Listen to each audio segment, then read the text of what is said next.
Kim Pao. Actually, nandito ngayon si Pao eh. Si Paolo. Saan? Si Robin Boy. Robin talaga. Oh, we have to say. Tila kahit sa ang show mapunta si Kim Chiu, ay lagi itong nabubunot ng kanyang mga kasamahan. Sa latest episode nga ng Asap Natin To, ay binuking ni Robby Domingo ang tila tunay na namamagitan kina Kim Chiu at Paolo Avellino. Habang nagpapasalamat kasi si Kim sa kanilang mga tagahanga ni Paolo, ay sumingit si Robby at sinabing na andito ngayon si Paolo, sabay turo naman ni Robby sa puso ni Kim Chiu. Agad nga na pinigilan ni Kim Chiu na magsalita pa si Robby.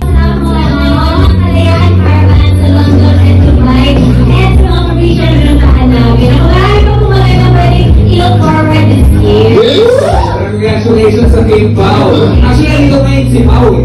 Si Paolo. Saan? Si Robin Boy. Robin talaga. Oh, we have to say. Sigaw tapos mapasok na sa kanya. Kaya si Kuya Robby yung okay lang. Okay, sample. Sample ba ito?